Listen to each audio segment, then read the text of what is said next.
Yo, yo, yo, and welcome to Across the Hobby. Today is January 26th, 2026. I'm your host, Adam Gray, and have some different ideas today for some ways to make this show cooler than it currently is.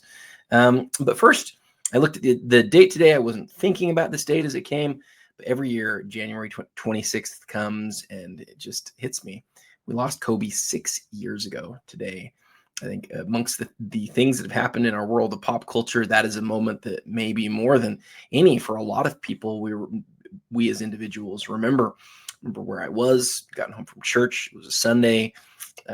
My wife and I were literally like sitting, messing around on our phones, and I got the notification. And that's one of the most memorable moments in terms of not somebody who I knew, but somebody who I followed. I'm tragically passing away. It's probably the moment of my life that I remember the best. And so thinking of that moment today, thinking of all of you who are really, really big fans and how meaningful and difficult that was for you. I know that sounds strange saying because most of you didn't know him, but I know a lot of people were really influenced by it. Hope you guys like my shirt today. Introverts Unite. We're here. We're uncomfortable and we want to go home. My wife bought me this one. She said to me not a few years ago now it's probably 15 years ago. She said, Adam, I realized something about you. I said, what did you realize, Ange? And she said, I realized you're an introvert.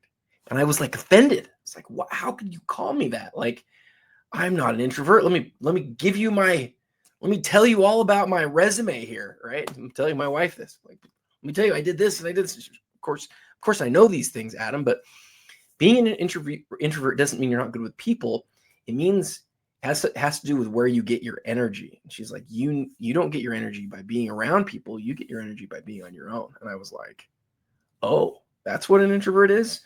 She's right. I am an introvert, 100%. It doesn't mean that I don't like people, but anyway, so let's get to it. We had an absolutely crazy, insane week. And what I'm going to do this episode is a little bit different. I'm going to take you through just a couple of quick sales that weren't on the ultra high end. And then I'm going to use Card Ladder to break down our top 10 biggest sales of the week and what those trends teach us. There's a few things that I think we can learn that are really interesting. And then we'll dive into the biggest auctions of this week. And it is another huge week. I want to also say to Heritage, thank you for supporting another special video for one of your big auctions. Heritage has a big auction ending this week.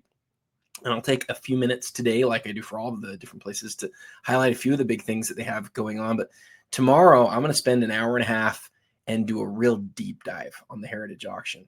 And I think you guys will like that. There's been nothing but really positive feedback on those episodes so far. So without further ado, let me walk you guys through a couple of what I think are really interesting sales this week. Both of them are actually from MC Sports Cards.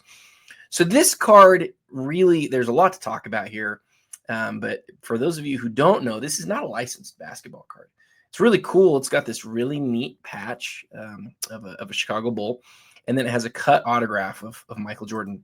And, if you want an autograph patch of Michael Jordan, you're paying an awful lot of money these days. And frankly, we don't see autograph patches with that quality very often. But this is not an authentic licensed card. This is a situation where an individual has gone out and acquired a cut autograph of Michael Jordan, inserted a patch, and created a card. And this is something that I think we have a lot to learn from. Stuff like this didn't used to happen because, partly, Michael Jordan is pictured with the Bulls here. This is not a licensed card. This is a card that when I was young, in a lot of ways, we would have called a broder. What was a broder? Broder was a card that was produced without the specific permission of the NBA and of the NBA Players Association to create the card. This card is not licensed. It shouldn't have the Bulls logo on it. It shouldn't have Jordan in a Bulls uniform on it. This card shouldn't exist. You can look at the back and it says the card is a custom card. They're calling it out for what it is. It has his name on it. And then it says the autograph used in the making of this card is authentic. And you can bet, because although it says authentic patch, and it doesn't say anywhere on here that the jersey it came from is game used, you can bet that this is a situation where somebody took an old Bulls pair of shorts or jersey and cut that little bit of fabric out, put it on this card, put in again, what Beckett is calling a real autograph. I have no reason to doubt that the autograph is real. But it's really interesting because it sells for over $3,000. It's not a real card. It's not licensed. Frankly, because it's a broder, I don't think that Beckett should even slab this thing. It shouldn't exist. Whoever created it did not have the license to make to use the Bulls logo here. It's creating a collectible and sort of saying, hey, I have the rights to just put this sort of thing on here. Trading cards need to be licensed by the NBA. The reason that Panini can no longer make cards with the Bulls logo on it is because Topps has that NBA license today. And Beckett was willing to slab that, which again, sort of is what it is. I don't really know what Beckett's supposed to do here because the autograph, if they believe is real, it's like, well, we're saying this is a custom trading card. It's $3,000. The reason that I highlighted especially is because I think there's so many new people in the hobby who they don't understand things. And would it shock you to know that these 31 bids that, the people who won it or were close at the end were people who didn't understand that this wasn't a real card? Wouldn't shock me. It's worth remembering that new people have a steep learning curve. And seeing a card like this at auction makes me wonder, should Beckett have graded it? I don't know. Once Beckett has graded it, I have zero issues with MC Sports Cards selling it. Zero issues with that. But I don't know. I like that they were able to make it. I don't think they should use the NBA logo. I don't know. I've said enough there.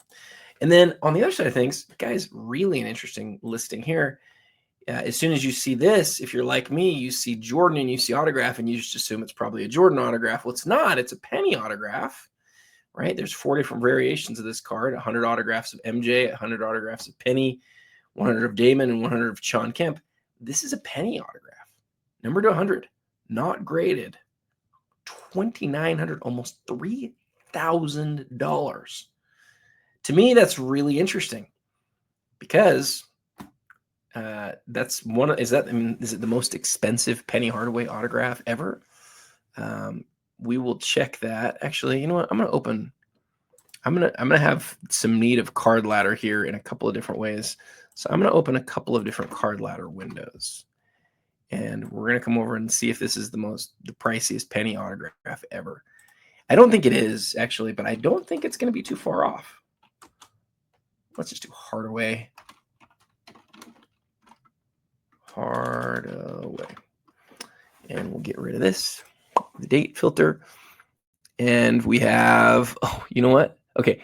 The most expensive with auto in it is Michael Jordan autograph that has penny on the card. But if we keep scrolling down here, see, none of these biggest cards are penny autographs. All the 5-figure stuff is not. And then we get to a star swatch signatures, for almost $12,000. Then we get to this, a 1-of-1. Wow, I didn't even know that card ever hit auction. This is back in 2021. That's crazy. That's a jersey numbered set. Did that hit at Probstein? Wow, I'd love to see that come to auction today. I think it'd sell for a lot more, even though it was a Phoenix Suns card. Let's see if there's any other. Here's another autograph patch, an autograph nickname, autograph tag, another star swatch signature. So, and then the Eminence 1-of-1. So there's a lot of them. And I could have just put in auto. Let's put in auto and see. Well, you guys get the idea on that. It's a super high sale for a Penny Hardaway autograph is where I'll leave that. Okay. And so we can get out of that and we can get out of this. We'll leave the extra card ladder window open. Now we're going to look at the 10 biggest sales from last week. And that starts with, and you're going to see a lot of Fanatics Collect stuff on here, by the way. The reason that I didn't pull up a Fanatics Collect window for the big sales is because so many of them are on here. The first $1 million plus sale of the year happened last week. And it was a card that has previously sold for over $1 million. The LeBron James 2003 in a PSA 10. And perhaps even cooler is that it's number 6 of 50. The question that I get asked every now and then, that I have been asked, is what would you rather have, the gold refractor of LeBron or the exquisite RPA? And my answer on this over the years has actually changed a couple times. What I've realized is that my answer is in direct correlation to how often those cards are coming to auction at that time. In general, if a card's coming to auction a lot, I don't want it. If a card comes to auction very little, I do. We've had times where the exquisite has popped up a lot at auction and the gold refractor hasn't. And in that time, I usually would prefer the gold refractor. But in this case, we've seen a few gold refractors. What we haven't seen is very few exquisite RPAs. In fact, I made an attempt at an exquisite RPA of LeBron a few weeks ago. It was a PSA 5 with an all-white patch. I might have told you guys about this already. Acquire had the ability to sell it, and I messaged Jesse and I said, would they consider something that looks like this? And I gave him like a package of like things that they could sell, and it basically got the value into like the mid 200s, like 250,000 or something. And he said, Adam, I think that this guy might be a little bit high on it, but he's not going to take that. That's too low. Definitely, your offer needs to be in the 300s. They were asking 400 for it. And remember, this was a simple one color patch, one of the few one color patches. So and it was a PSA 5. And so I was like, gosh, I think that feels like that's too much. And so I was like, I'm sorry, Jesse, I think that's too much money. And he ended up selling it to somebody else. So I think he got into the 300s, like probably well into the 300s. Interesting. And I guess what that told me, because I thought, and to put this succinctly, I thought that because it had two major issues, the fact that it had a one color patch and it was PSA 5, I thought it would go for a really good deal. And I thought it would sell for a lot less. And I was just wrong, completely, totally wrong about that market. With that said, here's a gold refractor that sold for several times that. And it's because it's a PSA 10. It's because there's, I think, 9 PSA 10s of this card. In fact, let's go look at it. I know Fanatics has there's 9 of them. $1.11 million for LeBron James. The first $1 million card of the year, a card that had his later jersey number on it. It's got a lot going for it. It was the number 1 card of the week. Number 2 card of the week, a card that I was so interested to see how it would sell. I know that there were people who believed that this would be a 7-figure card. And I wondered, I certainly thought that was possible. I had my doubts. I had my doubts for a couple of reasons.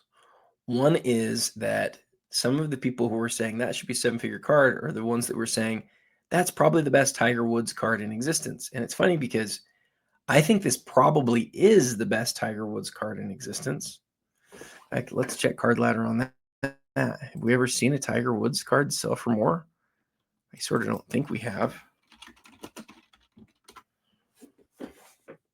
We haven't.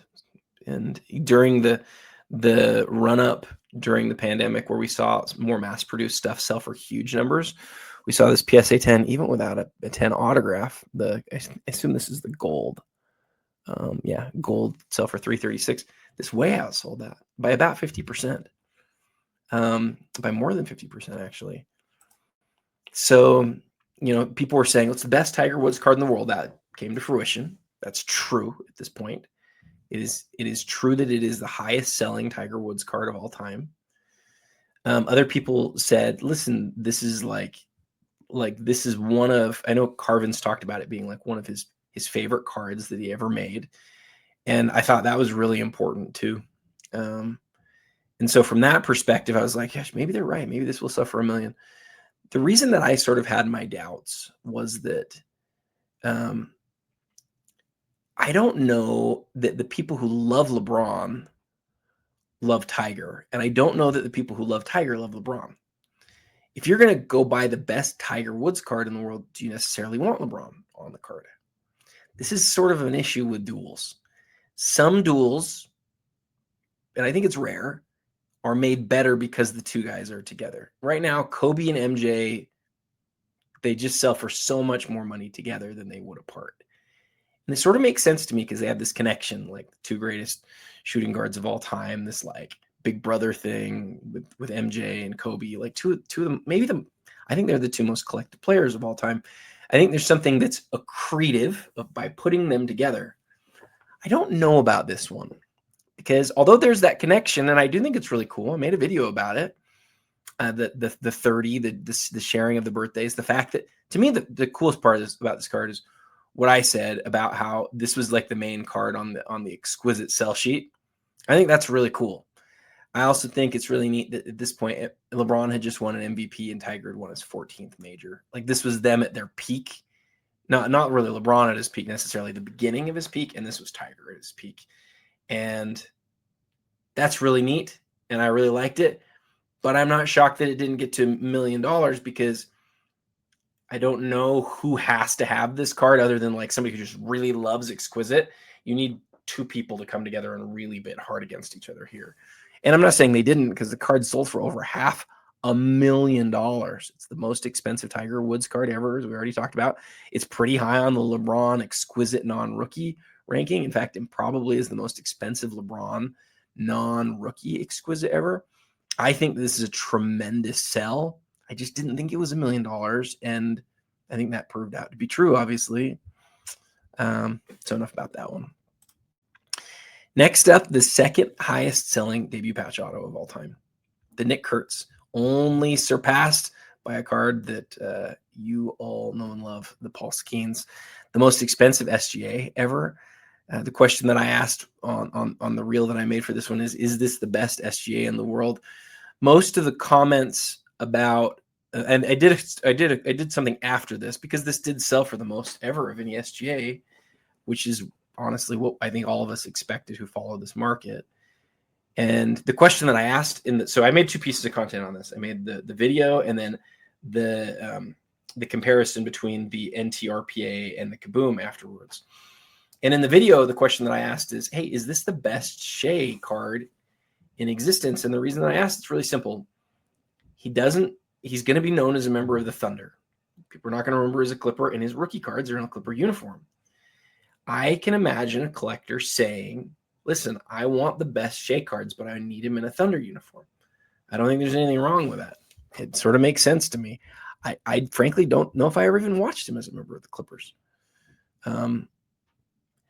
And then combine that with the fact that Kabooms, to a lot of people, are the card of the Panini era, and Shai just has this Kaboom. He doesn't have, I don't know why they took so long to make him, but this is his only green. This is his best version of the best insert of the era. And so, the question I asked is like, what card are you gonna take? Are you gonna take this card, or are you gonna take a card where he's in a Clipper uniform? It's hard to imagine there's a better Thunder card of Shai. You're gonna take a Prism Black? Some people are going to take a Prism Black. I like Prism more than I like Kabooms. I've got a few Prism cards, but I don't have any Kabooms. I've never really wanted one, but we've seen what they've done. We've seen how people feel about them, and there's only one card. So with that said, I got a text from a good friend who said, listen, Adam, the value of the Logoman RPA is just, it's so huge. He said, I think that the Shai Logoman RPA is probably $1.5 million at this point. And I said, that's probably true, actually. And if that's the case, then it's just a more valuable / better card than this is by a lot, by about 3 times. But I can imagine someone wanting this card, preferring this card for a lot of reasons already discussed. Card number 5. Now, this is where we find something really interesting. You'll see this sometimes. So card number 1 sells on January 22nd. The very next day on eBay, somebody hits the best offer or buy it now straight up on a 9.5 of the same card. Do you think these two things are connected? It's highly possible. I'm not saying for sure it is, but the way that one happens and then the next one comes in, it's not even a little bit surprising. Would it be surprising to see this card even end up in a PSA 10 holder? Well, let's look at it first and see if we even think that's possible. Centering of a 9. Probably not, but maybe. We've seen cards like this end up in PSA 10 holders. If this suddenly moves to a pop 10, And it's because somebody bought a $300,000 card and then crossed it. Boy, that's a good decision on their part. But even if they don't, having it in BGS 9.5, are we sure the BGS 9.5 is not worth over $300,000 now that this 10 has risen to 1.1? It's interesting to look at the multipliers and how things are moving there to sort of triangulate that math. Shohei's Black, talked about this one. It's one of the very few Shohei Black autographs out of either Bowman or Topps Chrome in existence. This one's got a case for being the second best one. And so seeing it hit 252, not even a little bit surprising to me. The LeBron Black finishes between the Shai and the Luka over the last few weeks. I believe it might be the only PSA 10 LeBron Black in existence. I've had a couple of people tell me that. It's a huge card and not surprising to see it sell for as much. I think this is the third most expensive Shai Gilgeous-Alexander. This is a fun one for me because I have a contact who pulled one of the other 3 copies of this. And when he pulled it, he's like, gosh, Adam, this is so cool. We should do a video on it. This is going to be awesome. And then we looked at the auction. It's like, dude, there's another one that's already up. And we're sort of watching it going, is this going to be a 6-figure card? How high is this going to go? And then you see it sell and you start thinking about it. It's like, gosh, it just makes sense. It makes sense because they only make a few of those Logoman cards that for the year that are, with that MVP logo man, that gold logo man. It's going to be one of his best cards. And so cool to see it sell for so much. Here's another interesting thing to compare. Your Topps Chrome Pop 9 sells for 1.1. Your Bowman Chrome Pop 11 sells for 174. A reminder that brand is everything. The staff was really interested to see how this one would finish off. I made a reel about this. I only made a reel about this one because of what we talked about on the last show, which you guys, I think, probably remember. And that is that seeing this card sell on an 8 is actually a highly unusual event. Almost all of these are 9s and 9.5s. This one is an 8 because the surface is a 7. The surface being is a 7 is interesting. I think there's a pretty good chance it's basically that it's seen too much light, and so Beckett downgraded the surface because of the light. The autograph could be part of the surface grade here, in that you can see the autograph just does not look like it used to. It's not as blue as it used to be, but still, we're talking about a faded autograph, a low grade. Although they give the autograph a 10. The cert's not that, it's not brand new, but it's pretty new. See how it's a silver label, even though it's just an 8. 8s used to be white labels. You can look this up. I bet it was graded. I bet it was graded in the last 3 years. I wonder if they gave this autograph a 10 with it already looking like this. It's interesting. Big Tom Brady sale. We're past the top 10. This Jordan LeBron duel here, $168,000. That was number 10. I made a video about this Joel Embiid that sold for $144,000, and it's really interesting. Many of you disagree with me on this, and that's okay. I'm wrong a lot, and so I'm not like you. We're welcome to disagree with me, but I do think, based on the disagreements, that most people just don't get it. When I say they don't get it, I'm not trying to sound like a know-it-all. People keep saying things like, he's just not going to keep performing. Why are you buying a Joel Embiid now?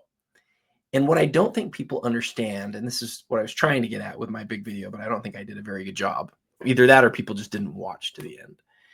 But what I don't think people understand is that at some point, cards become more about what the player and the set means than what the player is yet to do. And Embiid and his importance to Philadelphia, the Logoman RPA, and its importance to a player, to me, that's what made this card as special as it is. It's why I put it as my number 1 card of the week. I'm not even a teeny bit surprised that it sold for $144,000. I placed a bid of $60,000 and was willing to go up to $100,000, and that's because I know Joel Embiid's popularity, and I know the value of not only the brand but the Logoman RPA. So not even a little bit surprised to see it sell for that. And then, sorry, I'm going to do one more. This is another situation where it's just such a reminder that your autograph fading can really hurt you. So this card didn't have any comps. It's literally never sold before. I'd never seen it before. We talked about it last week. $126,000 just sounds like a huge number for an autograph, for anything, for any card. But the fact that this hadn't been seen publicly before, this had a chance to do huge numbers, in my opinion. That's why I wanted to buy it, is because I really thought, to see a Michael Jordan autograph that's that cool, so neat. It's a really neat design. Is huge. The autograph is meant to be blue, though. It was blue. Blue most often fades to black.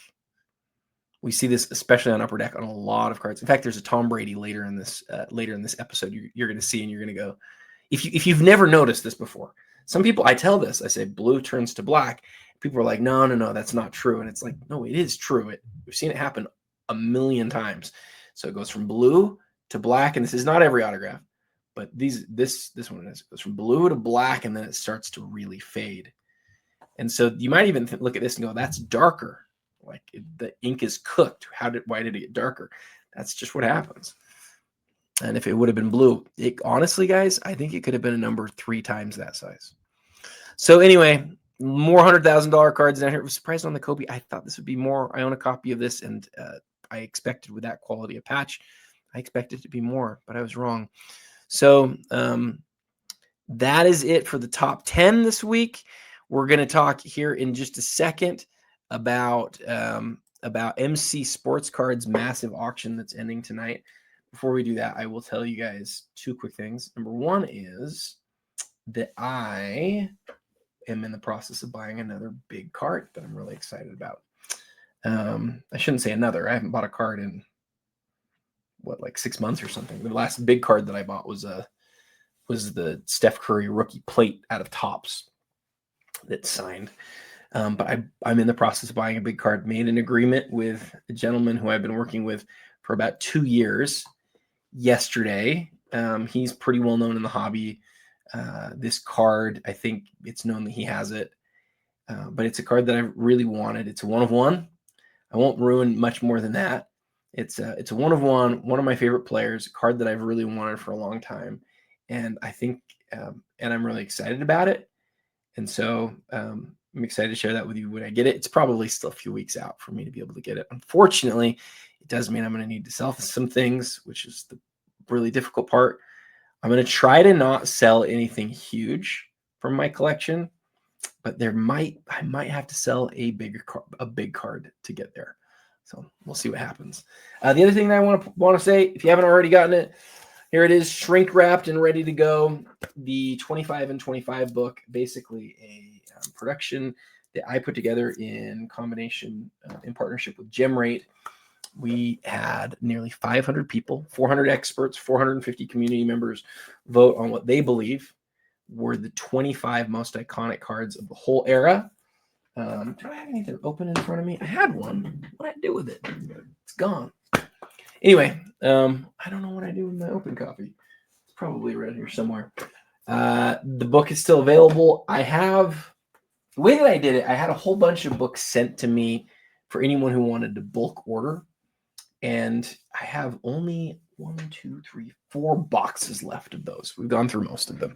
So once those are gone, they're gone. What that means is, for those of you card shops who haven't already, who have ordered a bunch of them already, don't worry about it. But if any of you who are card shops and you're like, hey, I'd love to buy 5 copies or 10 copies, I can give you a far better deal than the one that exists on the website. So if you want more than 1 copy, send me a message either here on YouTube or on Instagram that just says, hey, Adam, I want to buy more copies of the book, and I'll make you a great deal on them, like a great deal. If you buy them one at a time, after shipping, it comes to like $40. I can give you a significant cut on that because they're already here and I was able to have them shipped all at once. So let me know if you want any of them, and they are there if you do. All right, guys, a huge week of auctions. We're going to start with MC Sports Cards. As always, I'm going to look for maybe 10 cards to really highlight at MC. Start out with a PMG green. Remember, the greens in football are numbered to 15. This is 7 of, I like how they did this right here, 7 of 15. On the back, it's actually out of 150, but you get it. The first 15 are green. Pat Mahomes, PSA 8, Prism Blue Wave rookie out of 149. Jamal Murray Logoman.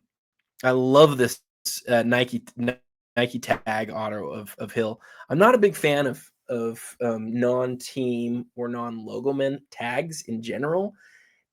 Maybe the best one that I like though is the Nike, and that old school Nike right there. Grant Hill, very, very cool. Walter Johnson PSA 2 from T206, amazing an 8. What is this? A gold Kaboom at $2,600, number 1 of 10. A Jimmy Brown PSA 8, iconic card. A Yamamoto first inscription. Okay, so a card like this is one of the most interesting redemption cards out there. I've had these things happen before where you get like an inscriptions and it's on a redemption. You don't know when you get this if the guy will just sign his name or he will sign the single coolest redemption ever. It's really a gamble. These are. But I wonder if you did some research for Yamamoto, if you'd be able to figure out relatively, like certainly, what you thought the inscription was going to be. It's just interesting because it could be a huge piece, insane card, or it could be something not insane. We know that it's out of 25. How significant is the inscription going to be? At least we think we know it's out of 25. That's what they've said here, and I trust what they're saying here. Shohei 9 Prism. Remember, that's unlicensed, but it is a gold prism. How many Shohei gold prism cards are there? I don't know that I've ever seen one. I'm actually interested to look at that. Let's see if Card Ladder's got some good information here for us. So we're going to go Shohei gold prism. 770. Wow. Optic. Here's one 2018 gold prism autograph from 2025. So they definitely exist. No, that's optic. What about just straight prism? Optic. These cards are all optic. Is this optic? This is Chronicles. Yeah, this is Contenders. Where are the prism cards? Okay, here's one. I think this is the biggest Shohei gold prism ever. It's from 2019, and it's a PSA 10. It sold for $4,500 a few months ago.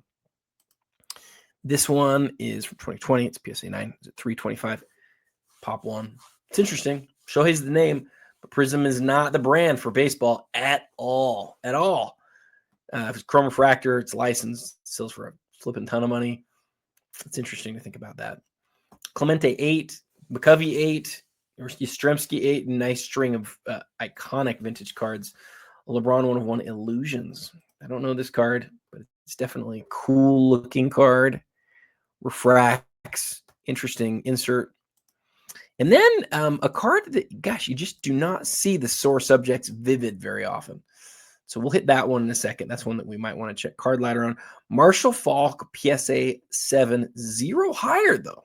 0 higher in a PSA 7 on the Shining Star Rubies. Interesting. Marshall Faulk. This year's out of 30. I might want to do a little bit of research on that. See if there's anything we can learn. Zinedine Zidane Dynasty.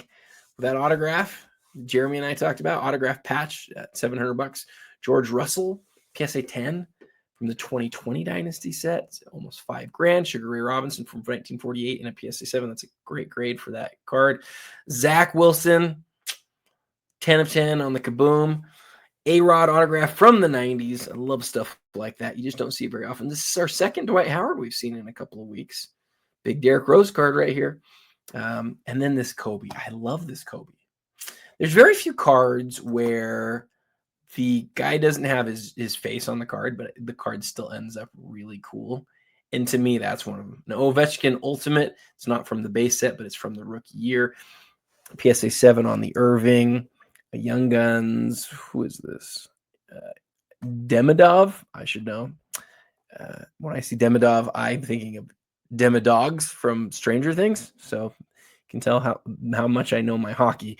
Luka Doncic draft day auto numbered out of 125. There's some really cool parallels to this set, actually. Several different variations. This Biggio really stood out to me. Oh, actually, I almost just flew past this Keyshawn Johnson. Boy, that's interesting. A name that we remember, and a 1 of 1. Now, 99, it's not the very first year of 1-of-1s. I think it's the second in football. I think 98's the first in football. I think. Pretty sure. I'm not 100%, but I'm pretty sure. We could look that up. Let's look it up, see if we can figure it out. Craig Biggio. That is a really cool credentials. Man, a lot of vintage this week at MC. Somebody, my guess is they've got a couple of guys that are like consolidating and selling a bunch of vintage at the same time. This is more than we usually see. Another big Marshall Faulk. No question that those are from the same seller. You just don't see that quality of rare cards of the same player selling at the same time. Big time penny. This I do not think will sell for this price. I think it'll sell for more. This is a great year because what year is it? Oh, number 88. It's not one of the last 5 where they gave away the whole set, but still very cool. Luka Doncic PSA 10 from 2024. Kaboom. Bat knob autograph of Frank Thomas. That card is cool. Another big penny. Somebody's cashing out on a couple of big pennies. I would guess that's the same seller. You got to love this card. Steph along with Sabrina. Did Sabrina sign it? I don't think she did. I think it's just a Steph autograph. It's very, when I say just, I mean, it's probably one of the two there that you want. I've always loved this LeBron. And we'll talk about that one for a minute too. Let's see if there's anything else that we need to hit. Randy Moss. Oh, that's neat. But we're out of today. Okay. So we pulled up 1, 2, 3, 4. We pulled up about 8 or 9 items for MC. We're going to start with the Source Subjects Vivid. Okay. Now, this is one of those sets where I sort of forget, okay, which one's which? Is the parallel that it's Vivid or is the parallel that it's Source Subjects? And I should know because I've owned several of these, but I always forget. What is clear is that when it's not the parallel, it's not nearly as cool. The parallel, like this V right here and the name right here, is in like this super sparkly font. It's like a holography, sparkly font that really stands out. The rest of the card also refracts. Is that a Focus? Focus was not their lowest end brand, but boy, oh boy, it was not a very high end brand. Very, very cool card. Now, my question is this. This is a card ladder one for me. You don't see the set sell very often. It's really a grail insert set in terms of its rarity, but you just don't ever see it sell. So if we go Source Subjects Vivid, so you're going to see Kobe's got a few 5-figure sales in here. And instead of sorting by price, we're going to sort by date sold. And wow, we've already seen a few. Compsy, look at this, 3 Compsies. Somebody had like the set and they're unloading it all at the same time. And they're using Compsy to do it. That's really interesting. So $455 for Van Horn and $380 for Antoine Walker. Really good prices. KG at $1350. These are lower than I would have expected. I owned a Pippen and sold it pretty. Oh, there's a Pippen right there. I sold a Pippen and sold it pretty well years ago. Really surprised. Most of these rarest inserts, they just have really taken off. This set, for whatever reason, sitting low, under $1,000 for Garnett. And look, we've actually seen quite a few sales in the last couple of months. Kind of surprised there. Kind of surprised. Well, that is good to know. Elite Grant Hill. Absolutely an elite Grant Hill card. Let's move next to the Marshall Faulk. So Marshall Faulk had played with the Colts for a long time before. This is not like a rookie year card or anything, but this is Shining Star Rubies. What are Shining Star Rubies? I guess it's different than the regular rubies. The thing that's really shocking to me is it's out of 30. Most rubies were more than this. Now it is 99, so they'd had a few years to sort of progress. But I wonder, I'm going to just check this real quick. 1999 Skybox Shining Star Rubies football. Usually we can find a TC DB on this, and let's see. So Shining Star Rubies, numbered out of 30. The base is out of 30, and is it the rookies were like out of 15 or something crazy like that? Do I remember something like that? Yep, there they are. Rookies are 15. So there's two sets. There's the rubies, and then there's the shining star rubies. And the shining star rubies are rare, man. Fleer really doubled down on those. We don't see, this is at 224, but I wonder. Let's do this. 1999 shining star rubies. So Trent Green, kind of a no-name guy. Yancey Thigpen, I do remember his name. John Kitna. All these guys, a couple $100, $126 for Robert Holcomb. We're talking about Marshall Faulk, though. Have we ever seen a Faulk sell? Let's look. Seen it sell 5 times. Interesting. I wonder if this one that was sold at Fanatics is the same copy. So sold in March. Somebody immediately sold it again, but they weren't slabbed. And these are the 2 sales from last year. These other ones are from prior years. Actually, look at this. This is probably the same one too. So somebody bought this card. 3013. Let's see if I'm right. If it is the same one. Nope. Well, it may not be. Not sure. Let's check. Let's do this real quick. Let's see if this is the same card. I just really won't be surprised if it is. Look at the back of this Faulk. So this one sold in 2024, I think. It's number 4 of 30. Okay. Number 4 of 30 sold in 2024. And then this one, let's see if I'm right or wrong. I'm probably wrong. Probably just up in the night. Yep. It's number 19. It is definitely a different copy. And then that one, so we had 4, then we had 19. Let's see if we have 2 different copies here. This one sold. Okay, so this is number 19 sold twice. So this one back here is different. Somebody probably saw how well this one sold and thought, well, I don't need to grade it. I'll just send it into CGC or send it into Fanatics, and they'll have it authenticated with CGC. So that's what they did, and it sold in 2020. Sold in March, and then 6 months later, it sold again for 20% more, almost exactly 20% more. Okay, so then you've got this one that sold for $975. Now the question is, is this number 19? And it is. Cool. So I love when you can follow this sort of line on things. So somebody said, I'm going to sell this in March. They sold it for $810. That person then sold it. The person who bought it sold it for $975. And the buyer of the $975 card had the card sent to them, and they took it and they sent it to PSA. Spent whatever money they spent to send to PSA, plus the $975 that they bought it for. And now here it is at auction, and it's at $224. So how much is it going to sell for? We have no idea, but it'll be fun to watch because it's sort of fun to live vicariously through people like this. I'm not a big buy that thing raw and grade the card guy, but there's certainly ways to make a lot of money in that. And this person may well do so. Right now, they're not looking good, but we all know the big bidding always happens at the end, and it won't be surprising even a little bit if the person who bought this ends up doing really well, and we'll find out.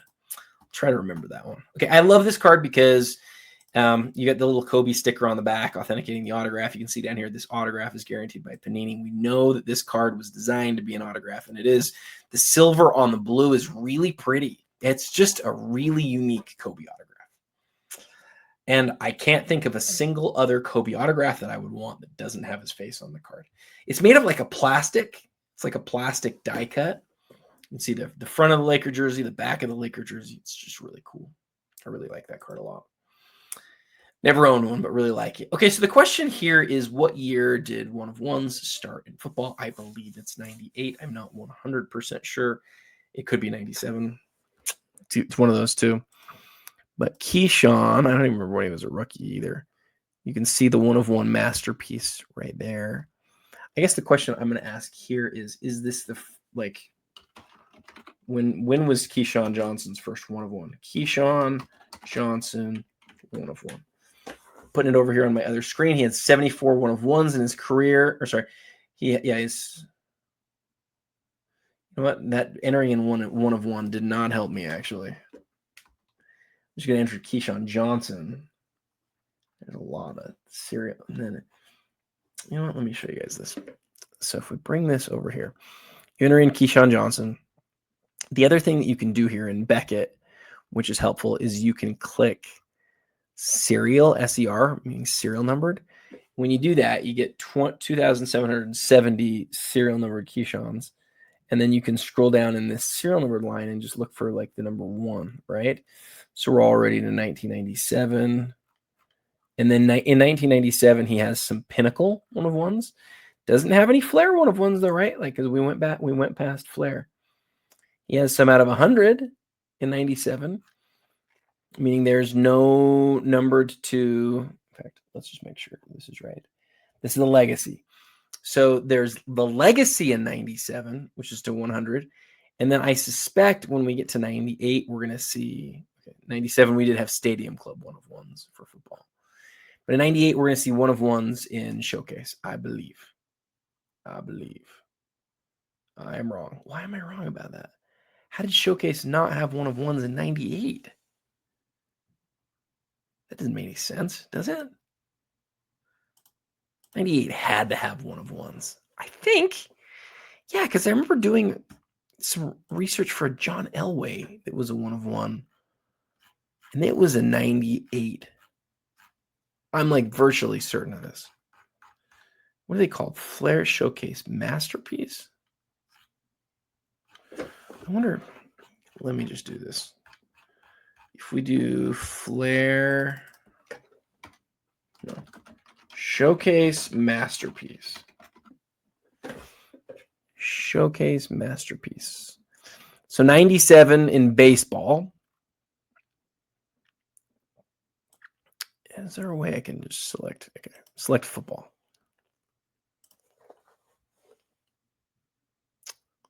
Aha. I don't know why the serial number didn't pull this up for Keyshawn, but he's going to be in here. Or, yeah, it failed us. So I was a little bit confused here, guys, but I was confused because I selected serial numbered cards for Keyshawn Johnson, and for 97, I didn't see a masterpiece. And that made me think, oh, there's no masterpiece in 97 for football, even though I originally thought that there probably was. When I checked that, it wasn't there. I don't know why this didn't get pulled up into that. Or I don't know why. Maybe I somehow missed it. It's entirely possible I missed it. This should have gotten pulled up into that. It's a serial numbered Keyshawn Johnson, 1 of 1. And I don't know why it didn't. Why that matters is this is his 3rd year of 1 of 1s out of legacy. And it's still very, very cool. It's still a 90s 1 of 1 of a guy that we know, which is a big deal. It just means it's not a second 1 of 1. It means it's his third year of 1 of 1s. So take that information and do whatever you want with it. Okay, so this LeBron, though, is really one of my favorite LeBron autographs. And that might surprise you because this is what some people call an Avery auto, Avery label auto. See, this is like a big white label that they had LeBron sign, and then it's like embedded within the card. So there's the front layer, which is this card. You can see that's serial numbered, which LeBron never touched, right? There's the back of the card, which LeBron never touched. And then there's this Avery label autograph that they put in here. But there's 2 things massively that go for this card, in my opinion. Actually, 3 things because the condition's really good too. But there's 2 real massives here. The first is that for SP Game Use, the rookie exclusive autograph was really like the best autograph that you wanted. You're looking for cards from this set, obviously just hoping to get a LeBron, but really excited if you could get somebody like a Dwayne Wade, somebody like a Chris Bosh. To get LeBron, unbelievable. But the second thing is the more important thing to me, and as a collector, why I personally really like this LeBron card. I love that it's one of his earlier autographs. The autograph has not changed at this point. Compare this autograph with his Ultimate Collection autograph. Compare this autograph with his SP Authentic autograph. It's not even in the same realm. This autograph is so superior, so much newer, he was so new when he was signing it. It hadn't been like adjusted. He hadn't adjusted for like the weathering of time, like of his autograph, that like just made him, get smaller. The autograph here is great, and I really like it. I'd personally really like to own this card. And I think I might surprise some people because the autograph's not on card. Sometimes to get an autograph that's really nice, you need to be willing to do one that's not on card. And some people will say, well, I'm just not willing to do it. Yeah, I'm a fan of the autograph, though. I like that is so nice. Seriously, like, I tell you to go look at this. Like, let's actually look at it together. If we just come in here and type in 2003 LeBron SP Authentic Auto, we're going to find the date. So on date sold, oh, this is an out of 50. This is on eBay. So I actually think this is a freaking awesome card because of the olive foil. Like, I love this card. Let's go to this one. The point is not to look at the card, though. The point is to look at the autograph. So look at that autograph. It's on card. It's right in the center. Centering here on this card has been graded a 9 too. A lot of people really like this card. I'm not saying anything bad about it, but look at that autograph. And then look at that autograph. The same guy signed that card in the same year. Which one do you think he signed first? This one. P.S. SP Game Use was like the first higher end brand that came out of the year.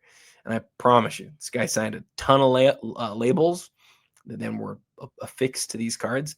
And then later in the year, when he had signed tens of thousands of autographs, he signed that. I personally, and I know that it goes against the sticker thing, I like that way more than I like that. It's like not even close. Okay. Let's get out of there. All right, so that's going to do it for MC this week. Remember, their auction ends tonight.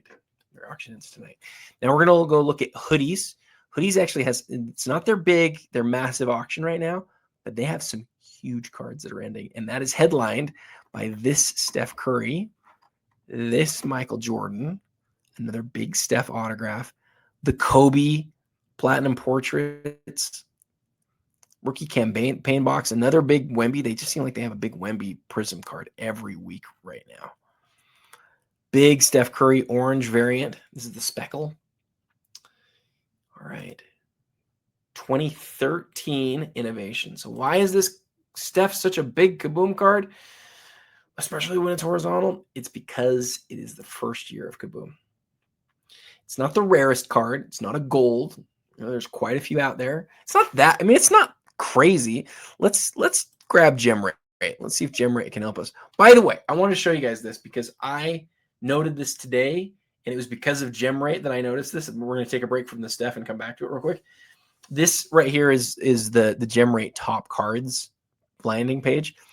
And I really like this because it sort of shows you like what the most graded cards are ever. I hadn't looked at it in a while. And today I was like, oh yeah, let me look down. Is this what I think it is? And I expected to see the Ken Griffey Jr. card, number 1. The Ken Griffey Jr. Upper Deck card, I always say to people, is the most graded card of all time. Not only is it not the most graded card of all time anymore, it isn't even close. There's another card that has been graded almost 2 times as much. And it's a McDonald's Pikachu that has a gem rate of 88%. Maybe the laws of supply and demand will not end up applying to that card for some reason. I don't understand why. I don't understand how. But when you have 235,000 cards, the same card that have been graded, and 88% of them are gems, I know people in the Pokemon community are crazy, but that is crazy. Those people are insane. And in the long term, I don't see any way that wins. Maybe I'm probably wrong. I don't understand Pokemon, so I'm probably crazy. 3 of the 4 biggest cards ever graded are now Pokemon. Like 3 of the 4 most graded cards ever. It gets worse though. 3 of 5, 4 of 5, 4 of 6, 5 of 7, 6 of 8, 7 of 9. 7 of the 9 most graded cards ever are Pokemon. And the other 3 are all Ken Griffey Jr. Wow. Mind blown. It's nuts to me. The top 100 list is being absolutely taken over by Pokemon. Just blows my mind. Okay. All right. Let's go back to the Steph. So the Steph Kaboom from 2013. The question here is, how many of them have been graded? I'm going to guess it's a lot. It's a valuable card. I'm going to guess it's gotten to 100. That's my guess. Stephen Curry, 2013 Kaboom. 177. 177 copies. Now, how many of them are gem mint? Not that many. Well, it's not like crazy rare, but 74. Right? There's as many 9s as there are 10s. There's only one pristine, and then obviously you've got this tail of 8 5s, 8s, and a 6 even, and 2 authentics. So the fact that it's a Steph Curry first year Kaboom card is the big story. But the fact that it's a gem puts it in another category. It's got a 10 on centering on the subgrades. It is a really cool looking card. And it's $9,300. What are we thinking it'll sell for? 2013 Curry Kaboom. Let's see when the last time was we saw a gem Curry Kaboom sold. Gosh, it was yesterday. So that's, yeah, yesterday. Sold for almost $15,000. Then there's one from 2 days before that that's at 9. And then one that's a PSA 9. These are all still January. So in the month of January, this card in all of its different grades has sold 7 times. Look, there's an authentic for $49.20. How about that? Almost $5,000 for an authentic copy. Pretty crazy. Okay. So now we have done the Steph Curry. Oh, we don't need to be in any of this stuff. Steph Curry, but the Steph Curry is a big card to see for sale. So we'll see what that one does this week. Okay, now we're going to move. Oh, that's right. This Jordan. Jordan's an interesting card. I believe that's on sticker. It looks like a sticker auto, but I don't see the sticker very well. I don't see the sticker at all. Maybe it's not a sticker, actually. It's so straight and so confined. And then does that look like the outline of a sticker right there? Let's make this really big. Let's see if we can really get in here. Yeah, it is. It is a sticker. Look, you can barely see the line here. I thought it was. 2006 Autographics. One of the very few Autographics MJ cards. Graded an 8. Huge piece. Okay, let's go to alt. There's a few things that are happening at alt auction this week that we really have to cover. Massive stories. You see some of these have 10 days, some of these have 3 days. But if we go to the auctions and then we look at the ones that are just 3 days away, there's a couple of stories that you guys just have to see. And one of them I will give you some background on is really interesting. So I had a guy message me Saturday or yesterday maybe. And he said, "Hey, Adam, I'm hoping you can do a reel for me." And I was like, "Maybe. What's the story?" And he said, "I've got a card that I didn't mean to flash into alt." And I was like, "What do you mean?" Because I've never sold like a card on alt right away, right? So I'm like, "What do you mean flashed it in?" He's like, "Well, I meant to put it for next week, but I'm an idiot and I accidentally flashed it in." I was like, "Well, what's the card?" And he sends me this picture. You guys are gonna be like, "What?" Yeah, here it is, all the way down here. So it's the number currently in the auction. It is the number 1518 card in the auction. So what some people would argue is the single greatest Amen Thompson card in existence. It's currently at $16,000 and change. And I think people who look at auctions early, many of them don't even know it's at auction because when I looked at this last week, it wasn't on here. So this card ends Thursday after having been up for less than a week. Amen Thompson's NT Logoman RPA. Now, why is this a big deal? Amen Thompson is, I think most people would argue, the second best player from the 2023 draft. He is absolutely a future star in the making. He is a guy who made the first All-NBA defensive team last year. He's competitive this year, and they're playing to do something special. They have home court advantage as of today in the Western Conference, as of yesterday. I think they still do today. I don't know. I didn't check this morning. He's got a lot going for him. And this is his Logoman RPA out of NT. The same card that if Joel Embiid just sold for $144,000. The same card that Luka Doncic has sold for $4.6 million. That Steph Curry, if it sold today, might sell for 8 figures. This is that, but for Amen Thompson. And it only gets a few days at auction before ending. To me, that's just incredibly interesting. I don't know if it's going to hurt this guy who is selling it late. What I do know is he did not mean to flash this card. And he was real about that. He's like, Adam, I messed up bad. And can you help me get the story out there? And I was like, yeah, I'll make a reel on the card. But people need time to plan, especially on a card like this, because this isn't necessarily the case, but it can be. Sometimes a card like this pops up and it's like, this isn't like it's not a Jordan, Kobe, LeBron. It's sometimes it's like the big Houston Rockets fan who goes after a card like this, or the big Amen Thompson fan who goes after a card like this. And generally, you're going to have a few weeks to plan. This person didn't have a few weeks to plan. This person, there's a pretty good chance, won't know that this card's actually for sale unless they watch the show or they happen to go to alt, like, okay, I need to get there. And again, because it's happening as quick as it is, usually you'd say, well, I'm going to look at this card, and then 2 weeks later, it's going to sell. That's how it works with alt. It's kind of nice. You look and it's like, oh, the card went up Friday morning. Now we have 2 weeks, and then it'll end on the Thursday night. But in this case, it has less than a week total runway. And I honestly think that there's a pretty good chance that whoever buys it is going to get it at a steal because of that.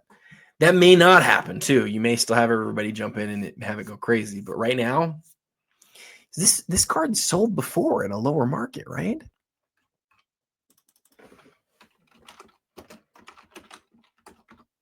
It's got to be his highest selling card ever. Sure enough. So this card was graded authentic previously, so it's been bumped in terms of its grade. It was authentic. Now it's a 6 with an authentic autograph still. Sold for $106,000 in April of last year. What's happened to the market in the last year? So you've got 2 variables that you have to diagnose.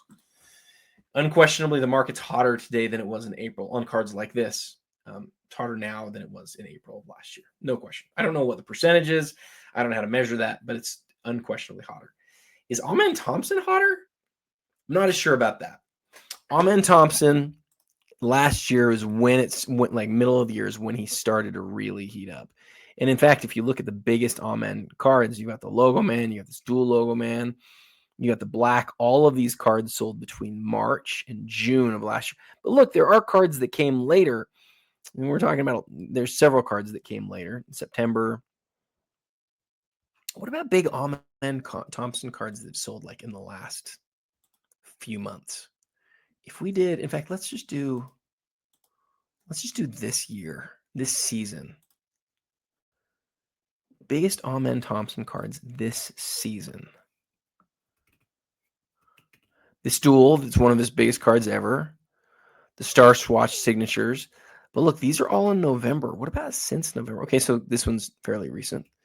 The gold, the gold Kaboom. And we get a bunch of December. Okay, and then we get, that's right, this one of 10 gold Prism card. One of his better cards, $15,000. I mean, obviously the NT Logoman RP is a lot bigger card than that, but it'd be interesting to try to create a multiplier from the Prism Gold to the Logoman Auto. Still lots of 5-figure. What about just for January? Just trying to analyze how hot or not Amen Thompson is. How are people feeling about him right now? So if we just look at January, we will find out. 3 5-figure sales from Card Hobby. We've got an interesting, another authentic. I wonder if he like beat up his National Treasures cards a little bit. This is the gold. So that means this one's, I think it should be out of 10, but I don't see the serial number. Oh, it's like sort of hidden in his jersey. That's funny. It's a cool card, though. It's a cool card. $10,000. The Floss game used Logoman RPA number to 10 to 11, and then the gold prism that we covered at Slab Sharks did $14,700. Interesting. So anyway, do what you want with that information, but if you were an Amen Thompson fan, I don't know that there's going to be a better chance to get literally his biggest card than somebody accidentally flashing it in all the way down in the 15 spot. Ant Logoman RPA out of Immaculate, obviously not a rookie, but absolutely huge. The variation image of Shohei, seen it sell a couple times recently. In fact, I wonder if this is the same one we've seen sell recently. I've got to look at this. So Shohei Bowman Chrome out of 25 auto. So 186,000. This sold at Goldin. This is a PSA 9 though. Wasn't this a 10? Yeah, this was a 10. 175. So it's a lot more. Oh, you know what? I've got it sold for January. Still got it to January. Instead of price, I want to go date sold. That's probably wrong. Let's do PSA 10. I don't know how to type. Forgive me, guys. PSA 10. And I don't want to put in photo variation because it can mess things up. So this one sold in 2025 for $57,000. Let me go from highest price again. A bunch of Bowman Chromes, and then we get down to this one. This one, 67,000. Oh, this from 2024. This one from 2025. So this is a really big sale because this is the first time that we have seen a PSA 10 sell really after his crazy 2025 season of this card. And that's why it's sitting as high as it is. But this card right here is definitely one of the cards of the week. So it's Kyrie, it's LeBron, dual logo man from 2024. So they obviously haven't played together for a while, but look at the matching jerseys, matching designs on the logo man. The color just is a little bit different than normal. I don't know what the reason is, like why one's a little bit different than the other, but they're game worn. Let's see if there's anything else here that needs to be said. And it's from the last year of Flawless. And we've seen, okay, let's check. Does it say he's with the Cavs? It doesn't, but I guess the colors sort of indicate that it is. So I wonder, what I want to check on this is for 2024 Flawless, we've seen some big sales. There was the dual Curry Thompson. There's this triple that has LeBron's logo man, and then there's this logo man with Luka. So the logo man with Luka was the one that I was really interested in. So look, so as far as duels, you've got the Steph with Trey. Interesting. That's your second most expensive duel. And then you've got Bronny and LeBron. And then you've got Amen and Osser. That is cool. And it's autographed too. That's a really cool piece. In fact, I gotta look at that. That is a really neat pairing there. Yeah. If you're fans of those guys, I don't know that it gets much cooler than that. So, but on here, the Luka LeBron, and then that's right, the Steph is autographed. That's right. Steph and Trey was autographed. The Luka LeBron is obviously not autographed because you're not going to have a LeBron autograph on a Panini card. Yet still, it's easily, and I'm talking about over 2x pricier than the next duel ever. But he's a Laker. So we have some really interesting things to look at here. Lakers, current team, but rubber logo man, but with Luka. So remember, it's always about like dissecting variables. And when you have multiple variables, it's hard to pull them apart. You got to try. You got to try to figure out like how to give figure out how to assign value to the different variables. So Luka, LeBron, I think you'd rather have Luka than LeBron or than Trey, or excuse me, than Kyrie. The only reason that I sort of stop a little bit as I say that is that Kyrie got LeBron a championship. This is current, but Luka didn't get him a championship. You wonder if the person who bought this is actually more of a Luka fan. Luka's got a lot more collectors than Kyrie does. There's just no question about that. And currently they play together, and so that matters. But you've got the rubbery logo man, and for Kyrie, you're talking about a guy who he won a championship, and it's the better sewn, stitched logo man. I guess my next question is, what do we have as far as Kyrie, LeBron, dual logo man cards? Or just Kyrie, LeBron, dual type cards? So the best ever is going to be this triple with Kevin Love. And I think we'd probably want to do over to see that card sell again. Whoever bought this did really well. This did sell almost a year and a half ago, but the world on a card like that has massively changed. That if that sold today is well into the six figures. At least that's what I believe. I mean, look at this. This is the championship tag of the three from the same set that sold for almost as much as the dual or the triple logo man. The point though is there's not another Kyrie LeBron that's otherworldly. The best that we have is like this dual tag thing down here, which is cool, but it's not on the level. It's not even close to the level of that card. So that's gonna do it for alt for the week. I might put that on my top 5 this week. Remember, we're always looking for the 5 coolest auctions to watch of the week. Alt's got a couple of them here. The Shohei, because it's a PSA 10, and then the dual logo man. The Ant though. When was the last time we had an Anthony Edwards? Is there anything else I want to cover for alt? I don't think there is. Okay. When was the last time we had an Anthony Edwards dual logo man or logo man auto? Excuse me. Sell. I'm getting a little messed up here. So Anthony Edwards logo man. Says 168. Promise you 168 haven't sold. That's right. This one at Goldin sold for $183,000. Is it the same card? I don't think it is. Yeah, this is immaculate. That's right. This is immaculate. What's a better looking card, do you think? That card? So take a good look at this one. I'm talking about the card. You're welcome to look at the slab, but look at the card itself, the autograph, the logo man. What's a better card? Better looking card? That one right there, or this one right here? What is a better looking card? Sorry, guys. I'm all over the place. Better looking card.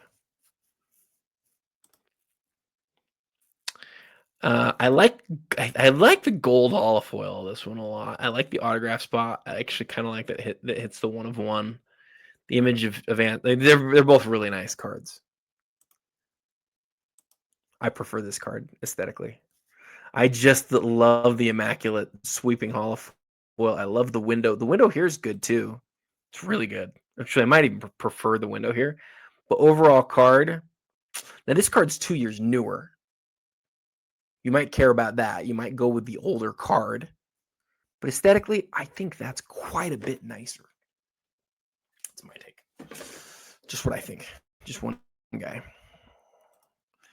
All right. I don't think there's anything else here that I really need to hit. And they always have big stuff. It's so far down the auction. SGA, flawless, game used RPA. Okay. Cool Kobe. Lots of cool stuff. Okay. That's going to do it for alt this week. Okay. Now we're going to talk about Heritage. And remember, I'm going to do a whole deep dive on Heritage tomorrow. I'm going to spend a lot of time on Heritage tomorrow. So today we're going to take just a few minutes. but we really have to look at a few cards. I already did a reel on this card, but it's been a real. I've gotten a lot of good comments on this one. What I did on that one is I really like broke down the history of why Upper Deck didn't make, or why there was no Fleer Michael Jordan autograph up until 2006. This is the first time they did it. It's really the only time they did it. I think it is the only time. There might be a few other one-of-ones, but I don't think so. I think this is the only time they made a buyback of this card, and they made 23 of them. But what makes this one really special, and if you go watch the reel, you'll see it compared to the last one that sold. The autograph's just spot on. This is what the autograph should look like. Go compare it to the last one that sold a few years ago, where the autograph's really blackened, like really darkened. And I think people would rather have their autographs look like this. And from the price, it does appear that that's true. Both the 1916 and 1917 Ruth currently sitting in six figures. And then, get used to big sales out of the gold logo men cards, guys. This is something that is really been a hit with collectors. It's the holofoil around the logo man. It's the fact that the logo man is special because of what it represents from the prior year. I think it's cool that Topps basically figured out a way to get these professional leagues to change the logo man for the subsequent season. If a guy won an MVP or something. So you can read right here, it says, to honor top performers, the gold MVP batter logo patch is worn by players who won a league MVP, Cy Young, or Rookie of the Year award the previous season. So we're looking at the two prior MVPs, and they made 4 of them. The 2 most popular baseball players in the world, the 2 guys that people argue as like players of the era, they both won the MVP in the same season, AL and NL. It's really cool. There are 4 of them. That is the only downside, that there are more than one copy. But the fact that you've got both of them on the same card and it looks as nice as it does, it's definitely one to watch. I don't know, and I want to check this. So, sorry, I'm getting a little disorganized here. Where's my card ladder at? There it is. Okay. I want to check Ohtani and Judge. Okay. So we have seen it in redemption form. The question is whether this person should have cracked it or should have submitted the redemption or just sold as redemption. First time it sold for 198. That is not anything to sneeze at, guys. 198 last time, and this time it's currently sitting at 128. Got a long way to go to catch up. Might get there and might fly past it. I will say this. That right there is appealing to me as like a guy who's not like just thinking super deeply about the redemption. That is appealing to me. That is not. I don't know what that is. And that is awesome. So, okay. So I should have clicked. I should have held down control. Big Joe Jackson. Anytime, obviously, we see this card, it's a big deal. VG3 is a really big deal on this card, and that's why it's already into the 6 figures. The Ryan rookie and a PSA 9 is a big deal. Jackie. Robin Yount and a 10. The Steph Curry is huge. I did a comparison on this card to the refractor and asked this question a little while ago, like what card would you rather have, the gold Steph base or the refractor? It's really interesting because of population comparison. There's just very few of this card. It's basically an impossible card to get in a 10. So it's sitting at 42. So, I'll just show you guys real quick because it's an easy thing to see. So if you go to Gem Rate, click on Universal Pop Report. We're doing Steph Curry again. Steph Curry. Wait, am I in the wrong place? I always get confused by the menus because I am probably not very smart. Universal Search, I think. Yeah. Steph Curry 2009. Tops. Gold. So there's 1,009 graded, but of those 1,009 graded, only 21 are gem mints from PSA. Out of 573 graded by PSA, you have 3.7% that are gem mint. Tough. So now do the same thing, but we'll do it for chrome. Lots fewer graded. Oh, this is the chrome. This is not the refractor. The chrome refractor has been graded less, but has more gem mints. So this is a very exceptionally difficult PSA 10, where the gold is not hard to find. It's like there's 2,009 copies total. But the fact that the card is graded a 10 is a big deal. Okay, we could keep going. I want to make sure I save some more for later. Next time I'll be talking about this Jordan. The fact that it is as early of an autograph as it is from 2000, about the piece of history.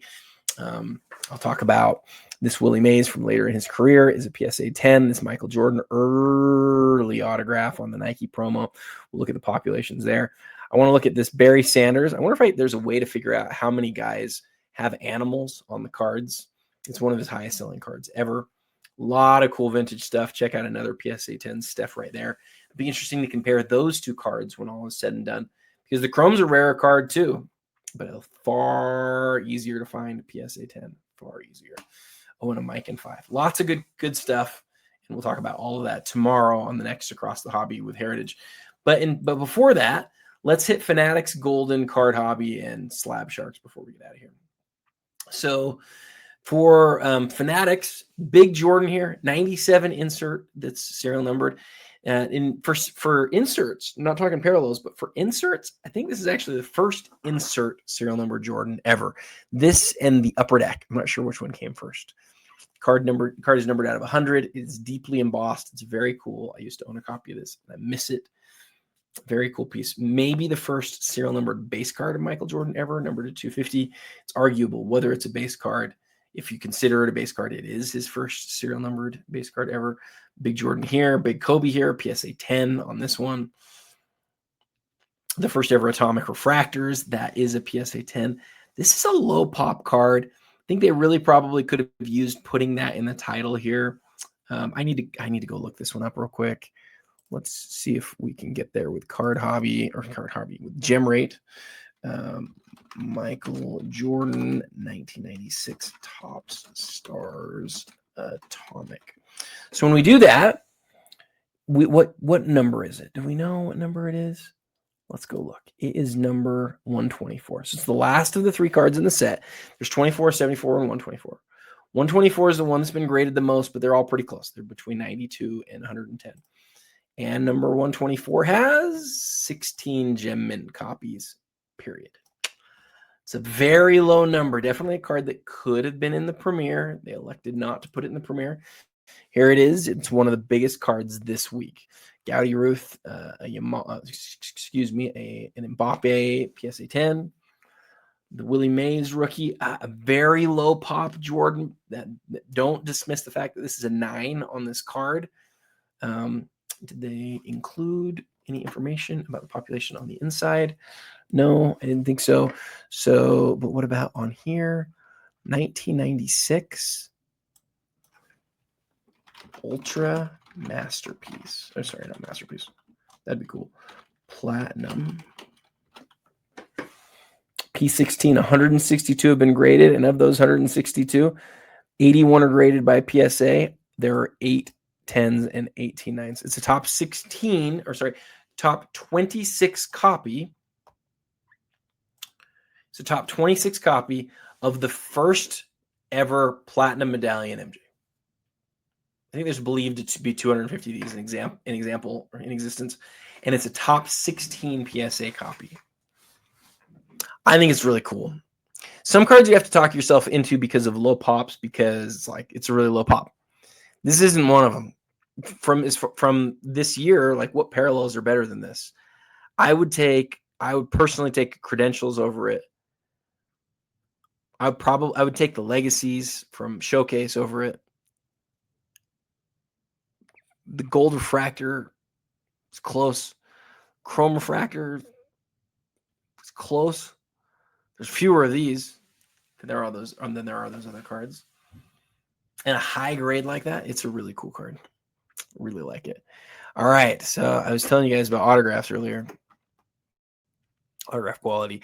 If you saw my reel on the Tom Brady that was up last week, you heard me say, but a lot of their autographs are faded. And this is what I'm talking about. This is an example where people are like, are you sure that they changed from blue to black, Adam? Like, are you sure? Like, I'm not sure. They changed from blue to black, guys. They do.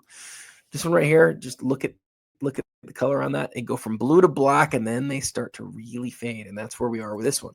With that said, this is one of the most beloved Tom Brady autographs in existence. In fact, if we go to Card Ladder and we just type in Tom Brady 2002, you're going to find the sale from Fanatics from last week, and it sold for a lot. Not as much as this one did back in 2022, but this one had a nicer autograph. If we do date sold, oh, I better go through all the cheapo stuff too. Come on, it's got to be here quick.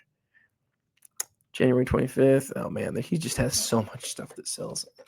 All right, fine. I'll put the word autograph in. I should put in the word Super Bowl. That would have gotten me there faster. Compare this autograph to this autograph.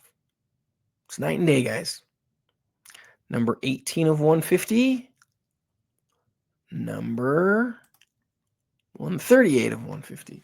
Light is bad, is very, very bad. This one's graded in 8.5. This one's a PSA 8. Which one's better? It's like not even in the same ballpark. People who try to utilize the grades to just say, oh, I know what this is going to sell for. And some people are doing this and spending lots of money and spending other people's money. They sort of look at what other things are sold for and they look for good deals. There's a reason this one's going to sell for a lot less. It is significantly less desirable. It doesn't mean it's not awesome. My hope, and I always say this sort of thing on cards like this, is I hope that somebody is able to get into this card who wouldn't normally be able to because they're willing to deal with an imperfect autograph. But just understand that it's an imperfect autograph. Now, that is a real piece of a Super Bowl ball. He signed this just after he won one of the most improbable Super Bowls of all time. This kid who wasn't even supposed to be anything in his second year in his career goes out and wins the Super Bowl. And Topps does the most remarkable thing ever by getting the football, by getting him to sign in the cards and making 150 of them in the third year that they did this set. It is so cool. It's still faded, and you still sort of need to think about that when you're bidding. All right. Anything else here that we need to really hit? I don't think so. Kobe, check for greening on that card. Let's go to page 2, and then we'll hit Goldin. How are we doing now? Gosh, I've taken too long. Hour and a half. Okay, I love this Vince Carter. I'm glad we got in here, and I'm glad we got in here for the Steph too. Boy, this Steph is huge. So this is actually an RPA. It is. And some people will say it's not an RPA because it's not a parallel of the set, and that's how some people define RPA. But this is a rookie year. You can see 2009 rookie year patch autograph. The autograph's super well preserved too. It looks good. It's on a sticker. But it's also out of 5. It's rare. It's a Steph rookie. It's autographed. It's got a patch. It's at $2,100. How often does this card move? Never, because there's 5 of them. You just never see it move. When was the last time it moved? That's the bigger question. Not that, people just go off of this, and I don't think they should, but it gives us a little bit of a gauge. Steph Curry 2009 5 auto patch. It's absolute, right? That's the brand. Okay, here it is. $7,500. It's probably the exact same copy. BGS 9 in November, just a few months ago. $7,500. And I think is it the same copy? Let's look at this. Little bit of yellow down here compared to different copy. Same card though. Hey, here's another one. So we've seen 3 of them sell within 3 months. That's crazy. 10,000 because it's a 9.5, 7,500 because it's a 9, and currently at $2,100 because it's a 9. Would expect it to sell for something similar to what that 9 sold for, probably. It does feel to me like a pretty good deal considering he just does not have a lot of rookie stuff. With that said, this is not the most popular brand, obviously, because of the sticker. Absolute was not the most popular, but still really cool. And then this Vince is just fantastic. I think this is the second best card in the set next to Kobe, and it's the best looking card, and it's one of the best looking Vince cards ever. Dual-sided refractor, phenomenal. Anything else here that we need to hit? Kobe Gold, PMG Red on the T-Max, obviously a big deal. This is Kobe's actual rookie card out of metal, not the one that has the precious metals parallel. I love this Tiger autograph fairway fabrics. Doesn't look like it has any Hall foil in the window like the one that we looked at last week. I really liked that card that we looked at last week. UD Black of Michael Jordan. Looks like, is it still in the pack? These cards came in like a cellophane thing. I gotta look at this. It is. Well, that was a decision. I'm not sure that was a good decision, but it was a decision. So probably don't know this, but you might know this. People who collected at the time will remember. In 2006, Upper Deck Black, UD Black was not its own product.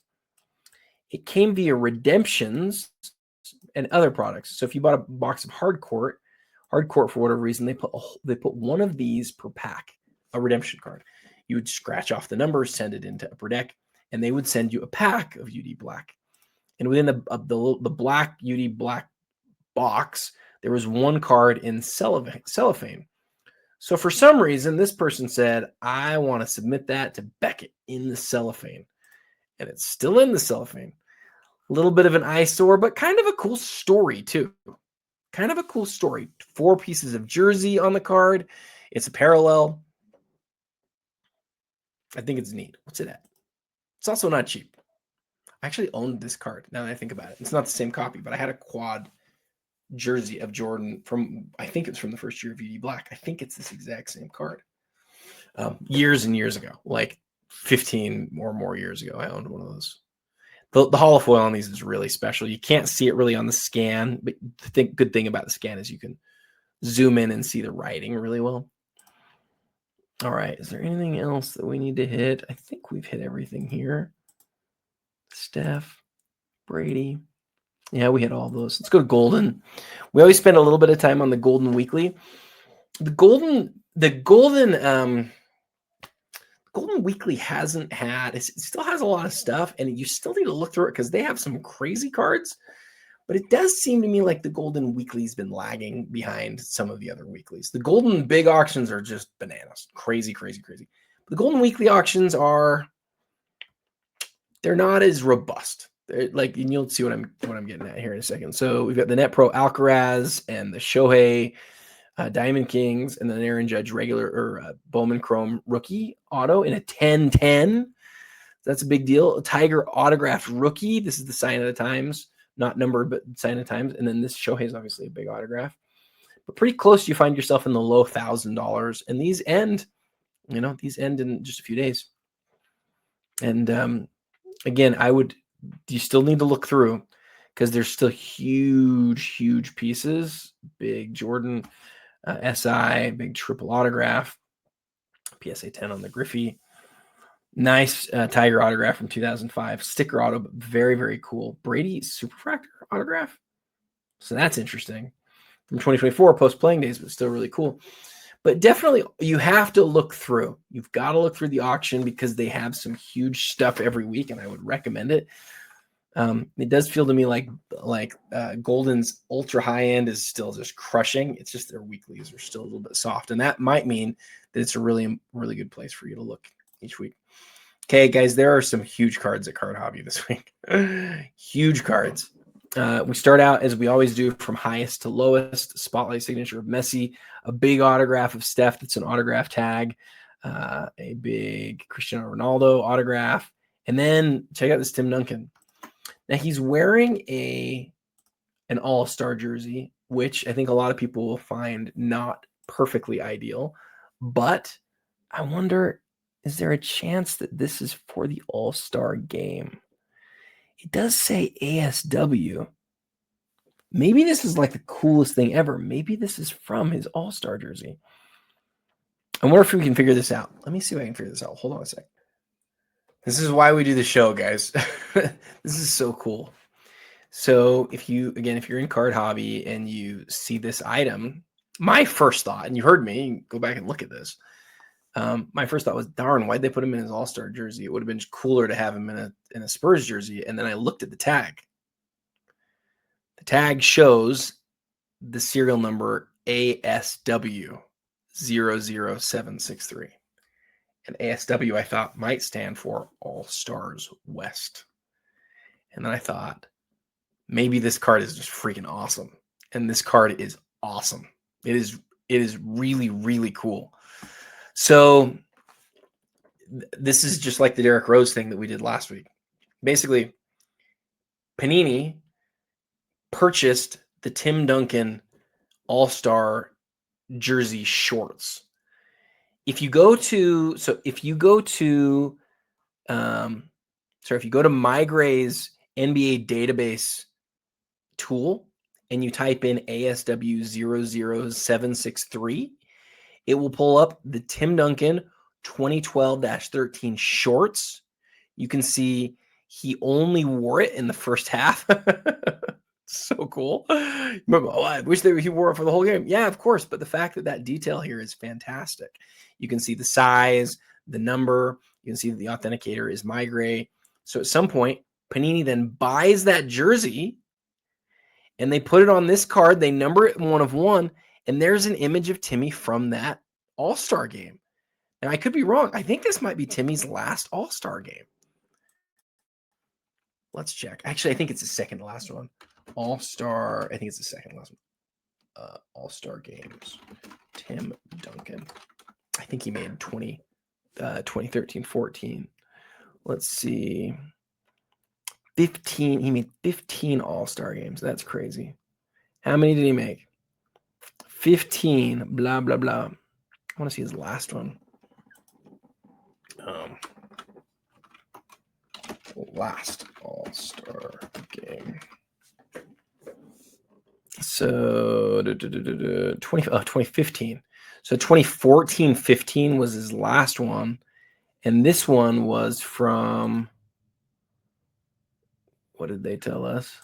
2013. So this might be from his third to last. So yeah, it would have been cool if it was his very last. It's not. But like the fact that you can see Timmy's jersey, and I'm betting that this is an image of him from that actual game. This is an image of him. Now it'll be interesting to find out if we can see that this is from the first half.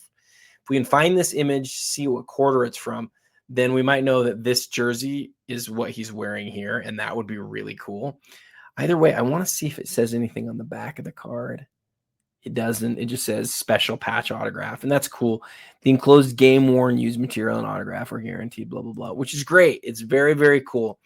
It's very cool. You'd like to see that it says that it's from that All-Star game, the image that's on the card, but it doesn't even need to. We can look it up right on the website. It's really neat, guys. I think that'll probably be my reel this week for Card Hobby. Let's come back in Card Hobby and see if there's anything else we need to check out here. But that's the first of the crazy things. Gosh, a Karl Malone Logoman auto from the teens, though. 2018 Mailman Logoman autograph out of National Treasures. It's a 1 of 1. Huge piece. Big, a couple big Steph autographs, and then a messy Dynasty autograph patch. That's a big deal card, right? I think it's a big deal card. What's that number to? Got to look at it. Numbered to 10. And it's on card, right? 2022. Let's check card ladder. 2022. Messy. Is it Dynasty? Gosh, I already forgot what it's called. Let's take this and put it over here next to Card Hobby. Nope. 0 for 2. Dynasty. Messy Dynasty. And then sort by highest. There's one for 17,100. Oh, wow. That's really cool. 103,000. in 2025. This one's numbered to 5. Isn't this the same card, though? Nope, younger, or a lot more hair on that one. I know there's lots of images in Dynasty, so here you go. This one's numbered out of 10, not graded. Sold on the Fanatics premiere in November for $20,100. It's number 4 of 10. Is this one 4 of 10? Yeah, it is. So this is the same card up again. And with days to go, it's at $12,400. So we'll see what it does this time. Okay. Card hobby. Back to card hobby. Mailman, we talked about. Messi, we talked about. Steph's, we talked about. A bunch of big flawless stuff there. Yeah, this card's really interesting because this kid had a really slow first year in the league, but he's so young. I don't even know how to say his name, but I followed the draft last year, and a lot of people like him because of his size, and I know he's coming along this year, but the reason that I like this card, so he was a top pick. He's like a top 10 pick in the draft. The reason that I like this card is it's a game-used Logoman RPA, meaning like this very arguably is his best card in existence. And whenever a high draft pick has his best card in existence go up, so we have to take notice. Is he going to be good? I have no idea. But he was a bit, I think he was like number 7 overall pick, number 8 overall pick in the draft. I don't even know how to say his name, which is probably not a good sign, but now you know. Okay. And then I remember seeing, oh, wow. I don't think I've ever wowed at Tristan Thompson cards before, but it's sort of shocking to see a card like this hit auction. Like Tristan Thompson has had a really good NBA career. And this is, it's one of his best cards. 2013? How is it 2013? Tristan Thompson was a rookie in 2012. Did they not issue this until the subsequent season, or did PSA just get it wrong? Well, one of a couple things could be happening here. It could be PSA got it wrong, but Tristan Thompson was a rookie in 2013. You can see the rookie insignia. This is a 2012 design, 100%. Yeah, the person in the listing even said 2012. I mean, it is a 2012 card. Why did they put 2013 on it?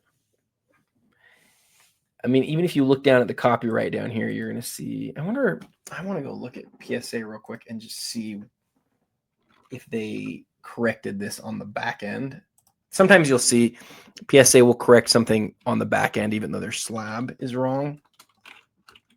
I've had that happen a couple of times, but I don't know if that'll happen here. Yeah, they did. Look at that. So just to show that I'm not totally insane. 2012 says 2013 on here, but it says 2012 on here. That's a mistake. It's too bad that it's there, but it doesn't really matter. I don't really care. Here you get to see another image of it. I do like the PSA's imaging. Now, you always want to look at the regular image too, especially for things like autograph fading, right? You don't want to just go off of PSA's image because the autograph could have faded after the card has been in the PSA holder. With that said, fairly recent card grade. I love the 2012 Immaculate stuff. It is silly that they got the wrong date on maybe Tristan Thompson's best card in existence. But it's high on the list. If we go to Card Ladder, where'd Card Ladder go? I'm so disorganized today, guys. I'm sorry. If we come here and we just look up Tristan Thompson, has Tristan Thompson ever had a 10-figure or 5-figure sell? I would say he probably hasn't. Not even close. $3,000 on his finals logo, man. And then his NT logo man auto sold. That's the other card that's like arguably his best ever. I would say the 2012 Immaculate's a better looking card, but the 2012 is probably more valuable. And then you get into Gold Prism stuff. And then look, here's that finals logo man again, same card, but sold for $1,000 in 2021. This shows like the growth of ultra rare stuff. Now, Immaculate, look at this. Immaculate does have a secondary logo man auto. Let's look at this one real quick. I remember some guys having 2 cards, but why? Why do they have 2? One's horizontal, one's vertical. We know people like vertical more, but why are there 2? Come on. Does it not get there? Does it not show it to me? Darn you. That stinks. You used to be able to click this button on a card like this and you'd see it. Oh, it's from 2017. That's why. This is a long time ago. This was listed way back when it was on eBay and it was PWCC. So that's why it was $1,000. Be more today for sure. I think for sure. I don't want to say it for sure, but I think for sure it would sell for a lot more. This one that I've lost, it's gone. Apparently the card is gone. I can't find it anymore. Card hobby, I've got to be done. This one, though, is the parallel. Oh, it's not the parallel of the rookie. I misspoke. I thought this was the parallel of the rookie. This is an insert, but it is an insert from a rookie year. You can see it's hollow foil. It is gorgeous. It is vertical. The other one's probably the parallel to the rookie. This one's a better looking card, though. Top 3 Tristan Thompson card probably in the world. All right. And then I thought there was one more. In fact, I remember what it was. Yes. This Zach LaVine had me like trying to figure out what in the world is going on. Okay. Zach LaVine, when he came out, was one of the more collected guys that wasn't like a very top pick. And it was because in Asia, they were bonkers for this guy and loved how he could just fly, right? I had a couple of big buy and sells on Zach LaVine early on. A couple cards that I actually didn't even intend to sell right away, but I got such big offers on them that I traded them. One was his Gala rookie, and one was his Immaculate Acetate. I think I sold his Immaculate Acetate for like $5,000, which back then was a huge deal. This card really took me a sec because it's a logo man and it's got an autograph on it, but it's numbered to 10 and it's got a crazy inscription on it. So I was like, what is going on here? My first thought was like, as I was processing this, was like, I saw a logo man and autograph and I was like, that's amazing. And then I saw it was numbered out of 10 and I was like, is it an in-person autograph? And then I saw the Eminence tag was here and I was like, it can't be. I think what you're looking at is the highest serial number ever on a logo man autograph. I don't think that we've ever seen a logo man autograph numbered to 10 before. But it is, look down here, it says on the bottom, the autograph is by Panini. And then again, it's got the sticker on it, so it came that way. But then the last thing that I looked at that I thought was crazy is see how it says 8 of 10. My guess is that it's just the jersey number that LaVine decided to inscribe. The autograph's awesome. The number's awesome. The number on the serial number is awesome. The 2 times dunk champ is awesome. And then really the last thing to check here on this LaVine is if we've seen other ones sell so far. And we have, and they're not inscribed. And it's numbered to 10. And even though it's numbered to 10, this one sold for $8,000. This one sold for $6,500. Guys, oh, that's so sweet right there. Check that one out with the number 8 on the logo, man. This right here is going to go down as one of the biggest Zach LaVine sales of all time. This one that's at Card Ladder this week. See, there's some crazy stuff that happened back in the day. Look at this. This doesn't make sense. There's no way this is real. There's just no way. Like, I can't imagine that Zach LaVine to 25 was selling for $100,000 back in 2021. That sounds just stupid. Maybe I'm wrong, but that doesn't seem real to me. This one right here also. Well, no, this one's interesting. This is an autographed rookie 1 of 1 with a sticker. It's weird because he had the acetate. He had the regular RPAs and stuff that were numbered. Why'd they have to put that one on a sticker? I don't know what that is, but I can believe it because really rare stuff of LaVine sold for a lot. This doesn't seem possible to me. This one does seem possible to me. You have to take every grain of salt. You have to take every sale with a grain of salt. Here's that same Zach LaVine 1 of 1, $10,000, a bunch more NTs. Then you get down into the logo man stuff. That's cool. Cool logo man right here. This because it's a rookie logo man. It is nowhere near as cool as the autograph logo man out of Eminence. This is cool right here too. I actually really like the look of this card. But yeah, this autograph logo man out of Eminence that they numbered to 10 is, to me, that's like the best card of his that I've seen, certainly since his rookie year and maybe maybe even including his rookie year. It is weird that it's a Logoman auto out of 10. That's weird. It's literally probably I think it's the most plentiful Logoman. Like, I don't think I'm wrong about this. I think it's the highest print run on a Logoman autograph ever. There's other Logoman that are higher numbered to 10, but not other Logoman autographs. That's crazy. But this is very much like a 1 of 1 because of that amazing inscription. And then I'll show you something else that I think I noticed here. Check this out. Yeah, I got this right. Look at this, guys. So this one right here that sold, this is one of the examples. Look at his autograph. Notice anything? Oh my goodness, I'm so disorganized. Sorry, guys. So compare the autographs here. Look at that. That's the one that's up. Look at that sold. Look at the inscription. This card is on a whole nother level than these other cards. These are selling for $8,000. If that's $8,000, to me, that's 50. And I know that sounds crazy. This card is on a whole nother level. This is a 1 of 1, although it's numbered to 10. And it's because it's his jersey number. And the fact that he recognized that, signed it the way that he did, and signed that inscription. I know you're going to say, oh, Adam, it's crazy. You're just trying to, pump up card hobbies. I don't care what it sells for. I'm telling you right now, that card is so much cooler than the other one. It's not even in the same world. All right, that's it. Going to be it for Card Hobby this week, guys. My I've been all over the place in this episode.